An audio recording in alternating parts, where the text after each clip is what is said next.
The massive chamber of the Galactic Council buzzed with the usual noise of hundreds of alien voices. Representatives from 47 different worlds sat in their designated sections, each group looking as different from the others as night from day. The Zilithians towered over everyone else with their blue skin and 4 arms. The small gray Corvins scurried between seats carrying data pads. The floating Andromedans drifted near the ceiling, their translucent bodies glowing softly. In the human section, Ambassador Jake Morrison straightened his tie and looked at his watch. Earth Standard Time showed 14:30 hours, right on schedule. He glanced at Admiral Lisa Grant, who sat to his right in her crisp Navy uniform, and then at Chief Diplomat Carl Webb on his left, who was quietly reviewing his notes one last time. Prime Minister Vextar of the Zilithian Empire was speaking loudly from the central podium, his voice booming through the translation devices that every delegate wore. The mining rights to the Kepler 442 system should obviously go to the most experienced civilization. We Zilithians have been extracting resources from asteroid fields for over 3,000 years. Several other delegates shouted their disagreements. The Corvin trade leader. Chinthara clicked her mandibles rapidly, which her translator converted to angry words. Experience means nothing without efficiency. Our mining operations produce twice the output of Zilithian methods. Jake Morrison stood up slowly. The movement caught the attention of nearby delegates, and gradually the noise in the chamber began to die down. The human section was not large, only 12 people total, but something about their sudden stillness made others take notice. The chair recognizes Ambassador Morrison of Earth, announced the Council's automated system. Jake walked to the central speaking platform with measured steps. He carried a single sheet of paper in his hand, nothing more. When he reached the podium, he looked around the chamber at all the alien faces staring at him. Some looked curious, others annoyed at the interruption of their important debate about mining rights. Honorable delegates, Jake began, his voice calm and clear. I stand before you today to deliver a message from the people of Earth and all human colonies throughout the galaxy. He held up the single sheet of paper. Effective immediately, humanity withdraws from the Galactic Council. We resign our membership, renounce all treaties, and recall all human personnel from Council projects and facilities. The chamber erupted in noise. Delegates jumped to their feet, shouting questions and protests. Prime Minister Vextar's booming voice rose above the others. This is ridiculous. Humans cannot simply leave. There are procedures, there are contracts, there are obligations. Jake waited for the noise to die down before continuing. We have fulfilled all legal requirements. For withdrawal as outlined in Article 847 of the Council Charter, all human debts to the Council have been paid. All borrowed equipment has been returned. All ongoing projects have been transferred to other member species or terminated with appropriate compensation. Trade leader Chinthara's translator screeched, with electronic feedback as she spoke rapidly. What about the trade agreements, the research partnerships, the military cooperation treaties? You cannot simply abandon these arrangements. All agreements will be honored until their natural expiration dates, Jake replied calmly. No new agreements will be signed. No extensions will be granted. Humanity chooses to pursue its own path forward. An Andromedan delegate floated down from the ceiling, its body pulsing with agitated colors. This is most irregular. What has prompted this sudden decision? Has the Council somehow offended humanity? Jake folded the paper and put it in his jacket pocket. Humanity bears no ill will toward any member of this Council. We simply believe our time would be better spent on other pursuits. This decision is final and non-negotiable. He turned and walked back to the human section without another word. Admiral Grant and Chief Diplomat Webb stood as he approached, along with all the other human delegates. Together, they filed out of the chamber in perfect silence while hundreds of alien voices rose behind them in confusion and anger. Dr. Elena Rodriguez sat in her laboratory aboard Nexus Prime, the joint research station that orbited the gas giant Proxima 7. She methodically packed her personal belongings into a small travel case while her alien colleagues watched in stunned silence. Elena, please, said Dr. Zixander, a tall Zilithian scientist whose blue skin had turned pale with worry. You must explain what is happening. The research we are conducting here could revolutionize energy production across the galaxy. We are so close to a breakthrough. Elena sealed the last of her equipment in foam padding and closed the case. I am sorry, Zixander. Truly I am. But I have my orders. All human personnel are to return to Earth immediately. But the quantum resonance calculations, protested Dr. Mintar, a small Corvan whose compound eyes were darting nervously. Without your intuitive mathematics, we cannot proceed. Our computers cannot replicate your methods. Then you will have to find another way, Elena said gently. She walked to the main research computer and began typing rapidly.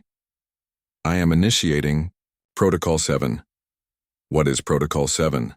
Asked Zixander. Complete data purge of all human-contributed research, Elena replied without looking up from the keyboard. All theoretical models, all experimental data, all preliminary findings that originated from human scientists will be deleted from the station's database. The alien scientists began protesting loudly, but Elena continued typing. Do not worry. All research that was jointly conducted or that belonged primarily to other species will remain intact. Only purely human work is being removed. Dr. Mintar's antennae twitched frantically. Elena, you do not understand. Most of our recent breakthroughs began with human insights. Without those starting points, we will lose years of progress. Elena finished her typing and stepped back from the computer. The screen flashed green, indicating the purge was complete. I am sorry, she said again. But human knowledge stays with humans. We wish you well in your future research. She picked up her travel case and walked toward the airlock where a human shuttle was waiting. Her alien colleagues followed her, still pleading and asking questions, but she did not answer them. As the airlock sealed behind her, she could hear their muffled voices through the thick metal door. Captain Dan Foster stood on the bridge of the medical vessel Mercy, watching the last human transport ships disappear into hyperspace. His was now the only human ship remaining in Council space, and only because they were in the middle of treating refugees from a recent natural disaster on Corvan Prime. His communications officer, Lieutenant Amy Chen, looked up from her station with a puzzled expression. Captain, I am receiving dozens of priority messages from various council governments. They all want to speak with you urgently. What do they want? Dan asked. They are asking about Earth's plans, about the withdrawal, about when humans might return to Council space. Some are offering very generous trade deals if we reconsider. Dan walked to the main view screen, which showed the refugee camp on the planet's surface below. Thousands of displaced Corvans were living in temporary shelters while his medical team worked around the clock to treat the injured and sick. Tell them all the same thing, he said quietly. Earth has chosen to focus on internal development. We will honor our humanitarian commitments, but beyond that, humanity has nothing more to say to the Council. Sir, some of these messages are from very high-ranking officials. The Zilithian Emperor himself has requested a personal meeting with you. Dan shook his head. The answer is the same for everyone, Lieutenant. We are here to help people who are suffering, nothing more. As the days passed, more and more alien ships arrived in the system, not to help with the refugee crisis, but to try to convince Captain Foster to arrange meetings with Earth's government. He turned them all away politely but firmly. When the last refugee was treated and relocated, the Mercy jumped to hyperspace, leaving Council space forever. Behind them, the alien governments were just beginning to realize that humanity had not left in anger or frustration. They had left with the quiet confidence of people who had made a decision and would not be swayed from their chosen path. That realization worried the council delegates more than any angry threats could have. 6 months had passed since the humans left without a word. Trade leader Chinthara stood in her office overlooking the industrial district of Corvan Prime, watching smoke rise from 3 different factory complexes. The automated systems that had run perfectly for decades were breaking down one by one, and her engineers could not figure out why. Ma'am, we have another problem, said her assistant, Engineer Keltar, as he scurried into the office. His compound eyes were darting nervously, a sure sign of stress among his people. The textile plant in Sector 7 has shut down completely. The machines are producing fabric that falls apart when touched. Chinthara clicked her mandibles in frustration. What do the diagnostic computers say? That is the problem, ma'am. The computers say everything is working perfectly. All systems show green. All parameters are within normal ranges. But the products are worthless. Have you tried contacting the human engineers who designed the system? Keltar's antennae dropped low. We have tried, ma'am. But all human communication channels have been silent since they left. Their companies will not answer our calls. Their technical support systems have been shut down.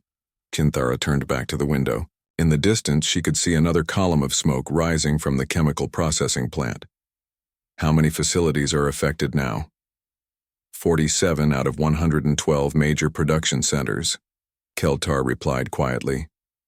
The pattern is always the same. Systems that were modified or upgraded by human engineers are failing in ways our computers cannot understand or fix. And the facilities that were never touched by humans? Those are still working fine, ma'am, but they are also much less efficient and produce lower quality goods.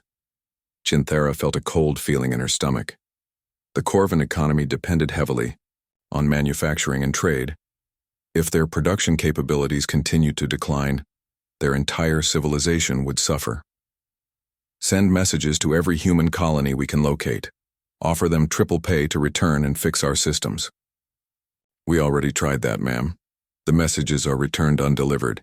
It appears that all human settlements outside their home system have been abandoned. Meanwhile, in a sterile medical bay on the space station Hope's End, Captain Dan Foster sat across from a desperate alien delegation. The station served as a neutral meeting point between different species, and word had spread that he was the last human still willing to talk to council members. Admiral Kethmore, of the Zilithian Navy, leaned forward in his chair, his forearms gesturing emphatically. Captain Foster, you must understand our situation. We are facing threats we have never encountered before. Ships from unknown space are attacking our outer colonies. Dan sipped his coffee calmly. I am sorry to hear that, Admiral. But I am a medical officer, not a military strategist. But you are human, insisted Dr. Nixandra, the Andromedan scientist whose body glowed with urgent orange colors. Your people have a unique way of approaching tactical problems. We need that perspective. The humans I serve with are focused on treating sick and injured people from all species, Dan replied. We have no interest in military matters. Admiral, Kethmore pulled up a holographic display showing recent battle footage. Look at this, Captain.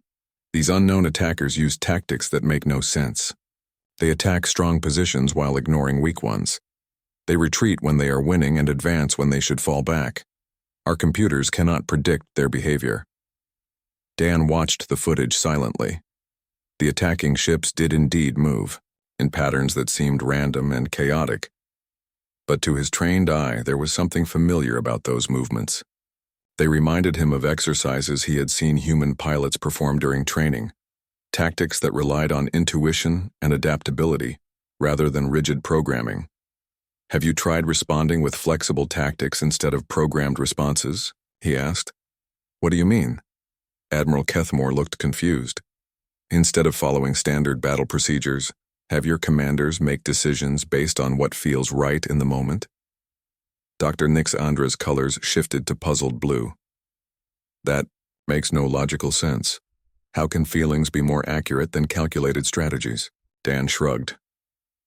I would not know. I am just a doctor. He stood up from his chair. I am afraid I cannot help you with military problems. If you have any wounded who need medical treatment, I will be happy to assist with that. The alien delegates looked at each other with obvious frustration as Dan left the room. They had hoped that at least one human might be willing to share the secrets of human tactical thinking, but even their most desperate pleas had been politely refused. On the research station, Nexus Prime, Dr. Zig Sanders stared at the quantum resonance, calculations that had stumped his team for months. The equations looked simple enough, but when they tried to apply them, the results made no sense. The energy readings would spike and drop in patterns that their computers labeled as impossible. Dr. Mintar Have you made any progress with the dimensional mathematics? He called across the laboratory. The small Corvin scientist looked up from his workstation with tired compound eyes. None at all. I have run every theoretical model in our database. I have consulted with the finest mathematicians on 12 different worlds. Nobody can explain how Dr. Rodriguez made these calculations work. Zixander walked over to Elena's old desk, which they had left exactly as she had used it. Coffee stains marked the surface where she had set her cup while working. Scribbled notes covered several sheets of paper, showing mathematical shortcuts that seemed to violate basic principles, but somehow produced correct answers. "Look at this," he said, pointing to one of Elena's notes. She jumped from equation A directly to solution Z, skipping 15 intermediate steps. When we try to follow her logic, we get meaningless results. But when we test her final answer, it works perfectly. Dr. Mintar clicked his mandibles thoughtfully. Perhaps humans process mathematical concepts differently than we do. Their brains might see patterns that our logical minds cannot detect. But that should be impossible, Zixander protested. Mathematics is universal. 2 + 2 = 4 regardless of what species does the calculation. Maybe basic arithmetic is universal, Mintar replied. But higher mathematics might require types of thinking that we do not possess. They both stared at Elena's notes in silence. The human scientist had been working on a project that could have provided unlimited clean energy for the entire galaxy. Now, without her intuitive approach to problem solving, the research had come to a complete halt. Back on Corvin Prime, the situation continued to deteriorate. Trade leader Chinthara received another report of system failures, this time affecting the food processing plants that fed millions of her people. "Ma'am, we think we understand part of the problem," said Engineer Keltar as he delivered the latest bad news. The human engineers did not just install new equipment. They modified our existing systems in ways that we never documented. What kind of modifications? Small changes that seemed unimportant at the time. They adjusted timing sequences, modified sensor calibrations, altered chemical mixture ratios. Each change was tiny, but together they created a completely integrated system. Kinthara felt the cold feeling in her stomach getting worse. And now those systems are failing because we do not understand how all the pieces work together. Exactly, ma'am. The humans saw connections that we missed. They understood how changing one small thing would affect everything else in the production line. Can we reverse their modifications? Keltar's antennae drooped. We have tried, ma'am. But when we change the systems back to their original settings, production drops by 60% and quality becomes unacceptable for export. Chinthara walked to her window again. More smoke was rising from the industrial district. Her people were facing economic collapse, and she was beginning to understand why. The humans had not just provided services to the Corvin economy. They had become an essential part of how everything worked. Without human creativity, innovation, and problem-solving abilities, the carefully balanced systems that supported galactic civilization were starting to break down. The other species had been so focused on what they saw as human weaknesses that they had never noticed their strengths. Now, it might be too late to learn from their mistake. 2 years had passed since the humans left, and the galaxy was falling apart. Prime Minister Vextar of the Zilithian Empire stood in his war room, staring at the tactical display that showed red warning lights across half his territory. Enemy ships had taken another 3-star systems while his fleets retreated in confusion. "Admiral Kethmore, report," he commanded, his 4 arms crossed in frustration. The Admiral's blue skin had turned pale with exhaustion. "Sir, we have lost the Rigel system completely. The enemy used the same unpredictable tactics we have seen before. Our battle computers cannot calculate their next moves." "How is that possible? We have the most advanced military technology in the galaxy." Admiral Kethmore hesitated before answering. "Sir, our technology is designed to fight enemies who follow logical patterns. These new attackers, the ones our scouts call the Void Reapers, do not fight logically. They make decisions that seem random, but somehow work." Vextar slammed one of his fists on the table. "Random decisions cannot defeat superior firepower and tactics." "That is what we thought, sir. But we keep losing battles we should win. Yesterday, a small group of enemy ships attacked our strongest fortress while ignoring 3 easier targets nearby. It made no strategic sense, but they succeeded because we had moved our best defenders to protect the easier targets. In another part of the galaxy, the Andromedan Council was meeting in emergency session. The floating beings pulsed with worried colors as they discussed their own crisis. The war between the Centaurians and the Sirius Coalition has spread to 14 systems, announced Council Leader Zephyra, her translucent body glowing deep red with alarm. Both sides are demanding that we choose a side. What started this conflict? Asked Elder Nixel, his ancient form barely glowing with pale light. A dispute over mining rights in the Vega system. Normally such matters would have been mediated by human diplomats. They had a talent for finding solutions that satisfied everyone. Can we not mediate ourselves? Zephyra's colors shifted to frustrated orange. We have tried. But our logical approach to problem solving does not work with emotional species. The Centaurians accuse us of favoring the Coalition. The Coalition claims we are biased toward the Centaurians. Both sides have rejected our proposals. Elder Nixel dimmed thoughtfully. The humans always said that successful diplomacy required understanding feelings as well as facts. We dismissed this as primitive thinking. Perhaps we were wrong, Zephyra admitted. Without human mediation, old alliances are breaking apart throughout the galaxy. On the trading world of Nexus Station, merchant vessels from dozens of species crowded the docking bays, but very little actual trading was happening. The complex economic networks that had connected hundreds of worlds were breaking down without the human companies that had managed the connections. Captain Rexander, a Corvin merchant, sat in a cantina with several other traders, all complaining about their problems. I have a cargo hold full of rare crystals from the Outer Rim, Rexander said miserably. But I cannot find buyers. The human trading companies that used to handle exotic materials are all gone. At least you have cargo, replied Captain Moltar, a Zilithian trader. My usual suppliers have stopped producing goods for export. Their factories are breaking down without human technical support. A third merchant, the Andromedan Captain Luxara, pulsed with dim blue light. The shipping routes are becoming dangerous too. Pirates are attacking convoys that used to be protected by human security forces. Why do we not hire other species for security? Asked Rexander. We tried, Moltar replied. But the other species use rigid patrol patterns that the pirates have learned to avoid.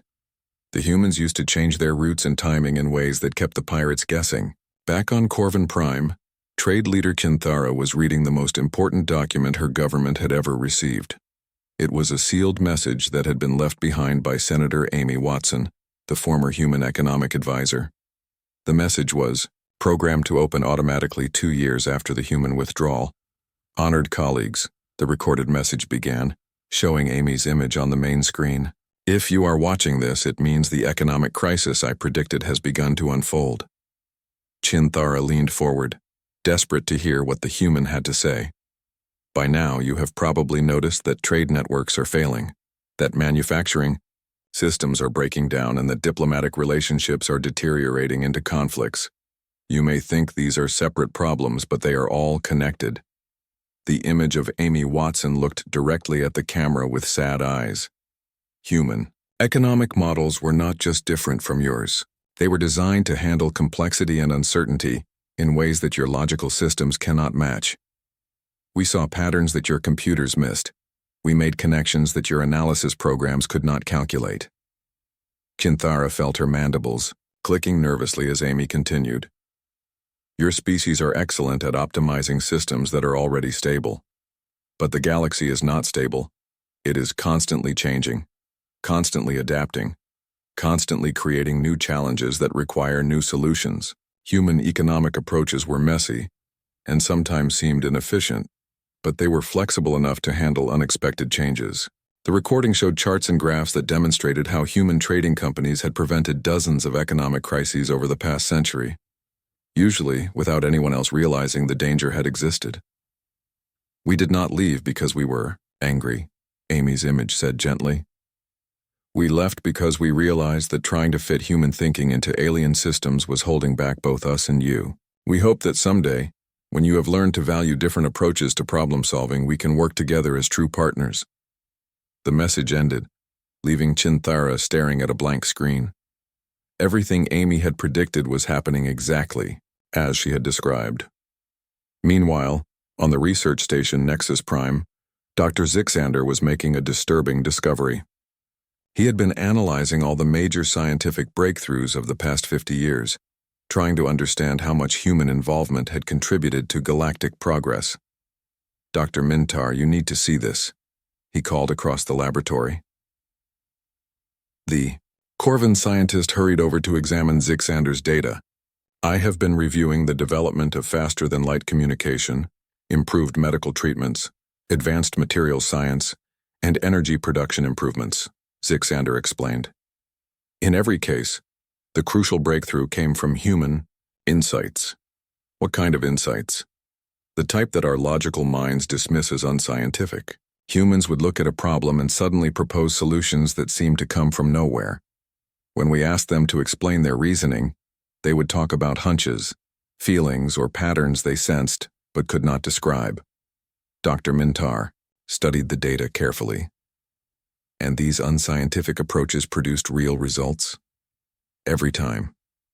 The humans would make intuitive leaps that bypassed years of systematic research. They would see connections between apparently unrelated phenomena. They would propose experiments that our computers calculated had low probability of success, but which often led to major discoveries. So human irrationality was actually a more advanced form of reasoning?" Zixander's blue skin flushed with embarrassment.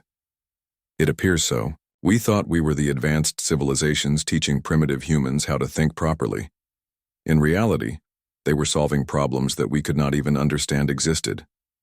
Deep in space, long-range sensors detected massive construction projects in the Sol system where Earth was located. The energy signatures were unlike anything in known technology. Whatever the humans were building, it was far beyond what any council species could create. The proud alien civilizations that had once looked down on humanity were learning a harsh lesson. They had not just lost Earth's participation in galactic affairs. They had lost access to ways of thinking that had kept their entire civilization from falling apart. Now they faced a choice: adapt and learn, or continue declining until there was nothing left to save. 5 years had passed since humanity vanished from Council space and the galaxy was dying. The Great Galactic Council chamber, once filled with hundreds of delegates from dozens of worlds, now held only 23 representatives from the surviving civilizations. Empty seats reminded everyone of the species that had been destroyed by war, economic collapse, or the relentless advance of the Void Reapers. Prime Minister Vexitar, his once proud blue skin now marked with scars from recent battles, stood before the remaining delegates. His forearms trembled slightly as he spoke. "Friends, we face extinction. The Void Reapers have taken 17 star systems. Our economies have collapsed. Our people are starving. We have one choice left." Trade leader Chinthara, her compound, eyes dim with exhaustion, clicked her mandibles weakly. "What choice is that, Prime Minister?" "We must go to human space and take what we need: their technology, their knowledge, their methods of fighting and surviving. If they will not share willingly, we must force them to help us." The remaining delegates murmured among themselves. Dr. Nixandra, representing the few surviving Andromedan colonies, pulsed with desperate orange light. "But we have tried to contact them for years. They ignore all our messages." "Then we stop asking and start taking," Vextar replied firmly. "I propose a joint expedition to the Sol system. We will bring our best scientists, our finest warriors, our most skilled negotiators. We will make the humans understand that their survival depends on helping us." Admiral Kethmore, his uniform now bearing the marks of too many lost battles, nodded grimly. "My ships are ready, Prime Minister. We have nothing left to lose." 3 weeks later, a fleet of alien vessels approached the edge of human space. The expedition included the best scientists, diplomats, and military officers that the surviving council species could provide. Admiral Kethmore commanded the military escort, while Dr. Nixandra led the scientific team. Their mission was simple: Get human help by any means necessary. Admiral, we are detecting massive energy signatures ahead, reported the sensor operator on the flagship bridge. Kethmore looked at the tactical display and felt his blood turn cold. The readings showed structures that dwarfed anything the Council had ever built. Cities that seemed to exist in folded space, ships that appeared to be traveling through dimensions rather than normal spacetime, energy patterns that made no sense according to known physics. Are we detecting this correctly? He asked. Yes, sir. And sir, we are being scanned by technologies I cannot identify. They know we are here. Before Kethmore could respond, space around his fleet suddenly filled with human vessels. But these were not the simple ships the aliens remembered from 5 years ago. These craft seemed to shift and bend as if they were not entirely solid. They moved without any visible propulsion and appeared instantly rather than approaching from a distance. Unknown vessels, you have entered human space without permission, came a voice over the communication channel. The translation was perfect, but the technology carrying it was unlike anything in the alien database. State your purpose or return to Council space immediately. Admiral Kethmore swallowed his pride and activated the communication system. This is Admiral Kethmore of the Galactic Council Defense Force. We request permission to meet with human leadership. Our civilizations are dying. We need help. There was a long pause before the voice responded. You will follow our escort vessels to a meeting station. Any attempt to scan our technology or deviate from the assigned course will result in your immediate removal from human space. The alien fleet found themselves surrounded by human escort ships that seemed to dance through space without regard for the normal laws of physics. Dr. Nixandra watched the displays with growing amazement and fear. Nixandra, are you recording this? Asked her assistant, Dr. Colvin. I am trying, but our instruments cannot properly measure what we are seeing, she replied, her body pulsing with confused colors. These human ships appear to be using technologies that should not be possible. They were brought to a space station that existed in what appeared to be folded space-time. The structure was simultaneously enormous and compact, extending into dimensions that the alien sensors could not properly detect.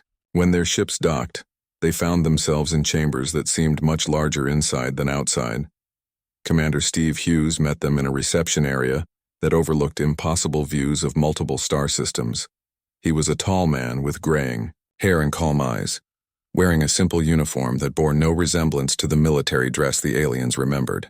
Welcome to Nexus Station, he said politely. I am Commander Hughes, Director of External Affairs for the Human Federation. I understand you have come seeking assistance. Admiral Kethmore stepped forward, his pride warring with desperation.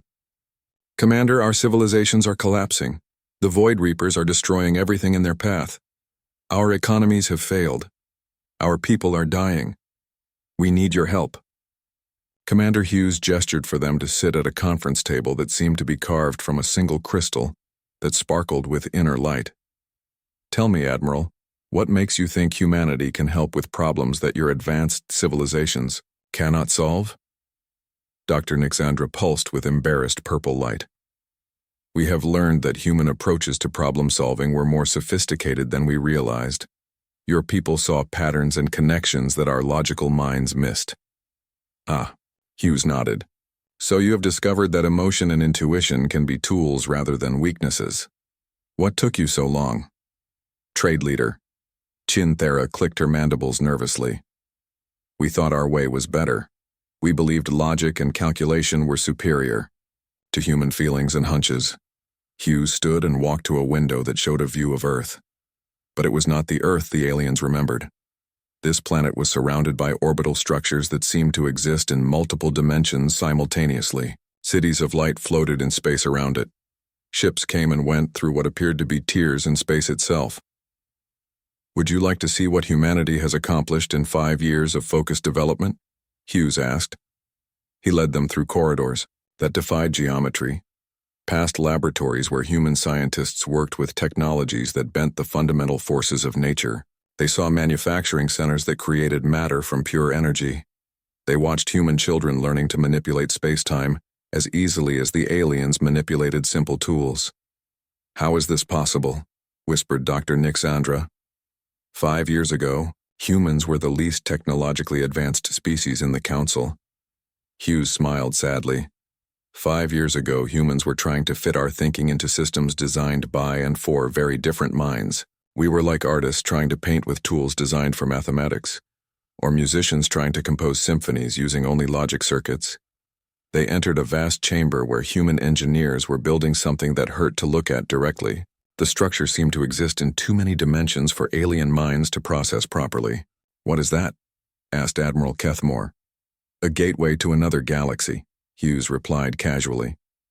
"We have learned that the universe is much larger and more complex than any of our species realized. The Void Reapers are not the greatest threat we face. They are merely the first of many challenges that will require new ways of thinking to overcome." Dr. Colvin stared at the impossible construction. "You could solve all our problems with technology like this. You could drive away the Void Reapers, restore our economies, bring peace to the galaxy." Hughes turned to face the alien delegation. "Yes, we could. The question is, should we?" The aliens looked at each other in confusion. "What do you mean?" asked Chinthara. "For centuries, your species treated humanity as junior partners at best, primitive savages at worst. You dismissed our contributions and ignored our perspectives. Now that you need our help, you come not with respect or friendship, but with demands and expectations." Admiral Kethmore felt shame burn in his chest. "Commander, we were wrong, we admit that. We are asking for your mercy, not demanding anything." Hughes studied the alien faces for a long moment. "Humanity holds no grudges, Admiral. We left not in anger, but because we realized our potential was being limited by trying to conform to your expectations. But help must be earned through understanding, not granted because of desperation." He walked back to the conference table. "We will help defend your people against the Void Reapers. We will provide humanitarian aid to prevent suffering. But the old Council system is dead. If you want a future in this galaxy, you must learn to value the different gifts each species brings to common challenges." The alien delegates felt hope, for the first time in years, mixed with the humbling realization that humanity had grown far beyond anything they had imagined possible. 7 years had passed since humanity left the Galactic Council, and the once mighty organization was meeting for the last time. Only 12 delegates remained in the vast chamber that had once hosted hundreds. The empty seats served as silent monuments to fallen civilizations. Prime Minister Vextar, now missing one arm from a recent Void Reaper attack, stood slowly at the central podium. His blue skin was pale and marked with scars, his once proud bearing reduced to weary defeat. "Fellow delegates," he began, his voice echoing in the mostly empty hall. "We have lost. The Void Reapers control over half of what was once Council, space. Our economies have collapsed completely. Our military forces can no longer protect our remaining worlds." Trade leader Chinthara, her compound eyes dim with exhaustion, clicked her mandibles weakly. "How many worlds do we have left?" 43, replied Admiral Kethmore, consulting his datapad. "Down from 312 when the humans departed. Most of our colonies have been abandoned. Millions of our people are refugees with nowhere to go." Dr. Nixandra, her Andromedan body barely glowing with faint light, spoke from her floating position near the ceiling. "The research stations have all been shut down. Without human insights, our scientific progress has stopped completely. We cannot even maintain the technology we already have." Vextar looked around at the pathetic remains of what had once been the galaxy's greatest alliance. "Then we are agreed. The Galactic Council is officially dissolved. Each species must fend for itself." The few remaining delegates nodded silently. There was nothing left to govern, no resources left to share, no hope left to maintain. The proud civilizations that had ruled the galaxy for thousands of years were reduced to scattered survivors, trying to avoid extinction. Admiral Kethmore stood up slowly. "There is one option remaining. We could go to the humans as supplicants, not as equals seeking partnership, but as defeated peoples asking for mercy." "Would they even listen to us?" asked Chinthara. "Commander Hughes said they would provide humanitarian aid," Kethmore replied. Perhaps that includes helping refugees find new homes. 3 weeks later, a small fleet of battered alien ships approached the edge of human space. These were not warships or exploration vessels, but simple transport craft carrying the last survivors of once great civilizations. Admiral Kethmore commanded the largest ship, but his crew consisted mainly of civilians who had lost everything. Human vessels, this is Admiral Kethmore. He broadcast on all frequencies. We are not here as representatives of the former Galactic Council. We come as refugees seeking sanctuary. Our civilizations have fallen. Our worlds have been destroyed. We ask for mercy. The response came quickly, but not from the voice they expected. Admiral Kethmore, this is President Rachel Stone of the Human Federation. We have been expecting you. Kethmore was surprised to hear from such a high-ranking human official. Madam President, we did not expect to speak with you directly. These are extraordinary circumstances, Admiral. Please follow our escort vessels to Earth. We have much to discuss. The human ships that met them were even more advanced than what they had seen 2 years earlier. The escort vessels seemed to exist partially outside normal space, flickering in and out of reality as they moved. The alien refugees stared in wonder and fear at technology that made their own ships look like primitive toys. They were brought to Earth itself, but the planet they approached bore little resemblance to the EO world the aliens remembered. Orbital rings surrounded the planet like glowing necklaces. Cities of light floated in the atmosphere. The moon had been transformed into a garden world with its own breathable atmosphere. President Stone met them in a reception center that overlooked the Pacific Ocean. She was a middle-aged woman with kind eyes and graying hair, wearing simple clothes that somehow conveyed more authority than the elaborate robes worn by alien leaders. "Welcome to Earth," she said warmly. "I am sorry for the suffering your people have endured." Vextar, the former prime minister who now led a group of Zilithian refugees, bowed deeply with his remaining 3 arms. "Madam President, we do not deserve your kindness. We treated humanity poorly when we had power. Now we come to you with nothing to offer." President Stone gestured for them to sit in comfortable chairs that adjusted automatically to accommodate different alien anatomies. "Let me be clear about something, Prime Minister. Humanity does not believe in punishment for past mistakes. We believe in learning from them and building something better." Dr. Nixandra pulsed with confused colors. "But we rejected your people. We dismissed your contributions. We drove you away from galactic civilization." "Yes, you did," Stone agreed calmly. "And in doing so, you freed us to become what we were meant to be. In a strange way, your dismissal was a gift that allowed us to reach our true potential." She activated a holographic display that showed the current state of the galaxy.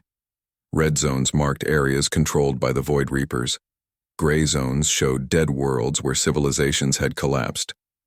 But there were also green zones near human space where new colonies were thriving. "We have been busy while you struggled with your crisis," Stone explained. "Human ships have been evacuating refugees from Void Reaper attacks. Human scientists have been studying the enemy to understand their weaknesses. Human diplomats have been helping survivor groups establish new settlements." Admiral Kethmore stared at the display.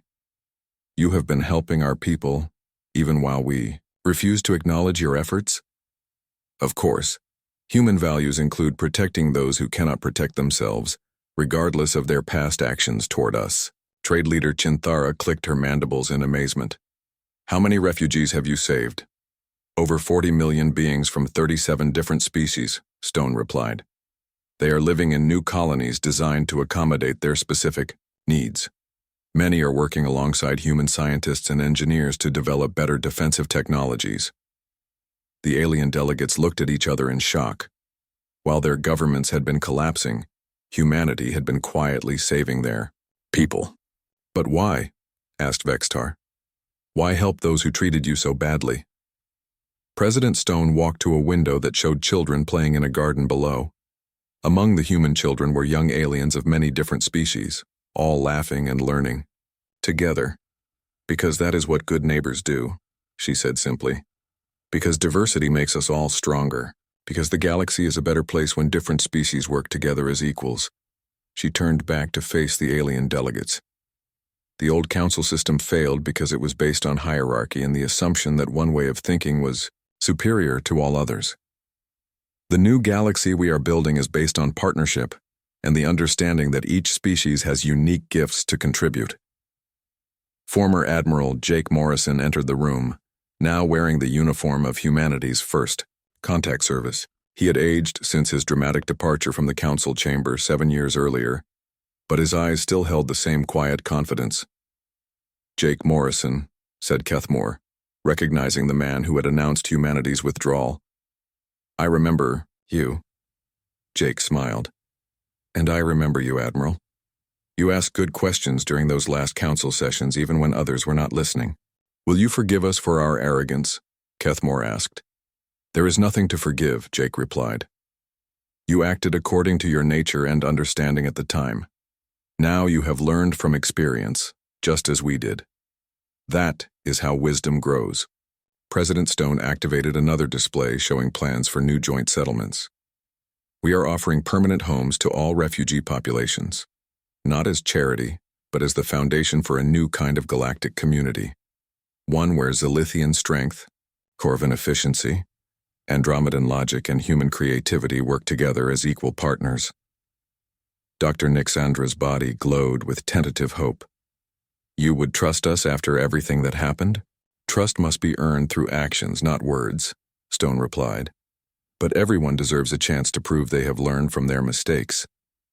The former council delegates spent the next several hours learning about humanity's vision for the future. It was not about human dominance or revenge against those who had wronged them. It was about building something entirely new based on mutual respect and the understanding that differences were strengths rather than weaknesses.